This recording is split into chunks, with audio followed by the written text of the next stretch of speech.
Morning বন্ধুরা, আজকে আমি দেখাচ্ছি পালং শাকের একটা রেসিপি। এখানে আমি একাটি পালং শাক কেটে নিয়েছি, দেখো ছোট ছোট করে।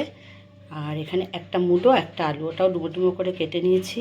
মুসুর ডাল আমি কিছুটা অল্প একটু সামান্য পরিমাণ মতো মুসুর ডাল আমি ভিজিয়ে রেখেছিলাম। তোমরা এটা বেশিও দিতে পারো, কমও দিতে পারো, কোনো অসুবিধা নেই। ধনে পাতা কুচিয়ে রেখেছি, পেঁয়াজ, একটা কাঁচা লঙ্কা, আদা, রসুন, আর এখানে নুন আর সর্ষের তেল। ফোড়নের জন্য নিয়েছি আমি কালো জিরে আর রাঁধুনি, একটু মিলিয়ে নিয়েছি। আর এখানে মিষ্টি আছে একটু। পুরো রেসিপিটা তোমরা দেখো। কড়াইতে আমি তেল দিয়েছি, দিয়ে এই ফোড়নটা আমি দিয়ে দিলাম। আর আমি এর মধ্যে দিয়ে দেবো রসুনটা।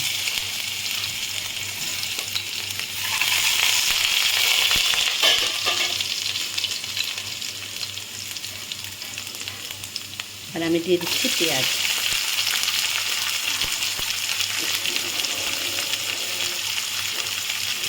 পেঁয়াজটা হালকা ভাজা হয়েছে যখন, তখন আমি মূলো আর আলুটা দিয়ে দিচ্ছি।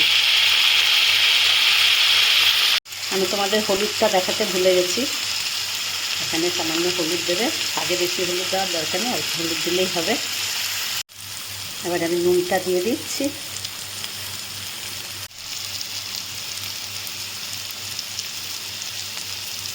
সামান্য একটু আদা বাটা দিলাম, বেশি না, অল্প। এবার এটা সামান্য নাড়িয়ে আমি এবারে শাকগুলো দিয়ে দিচ্ছি এতে।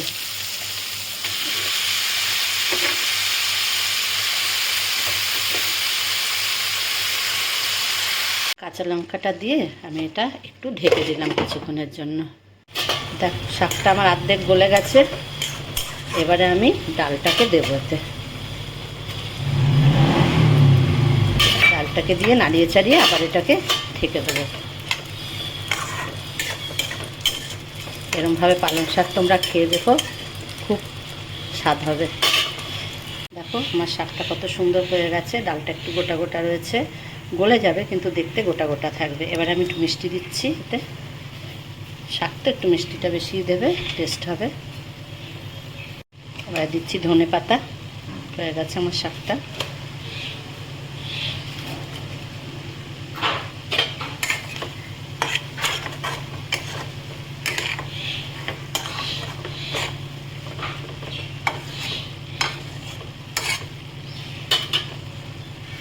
আমার এই পালং শাকের রেসিপিটা তোমাদের কেমন লাগলো বন্ধুরা আমাকে জানিও।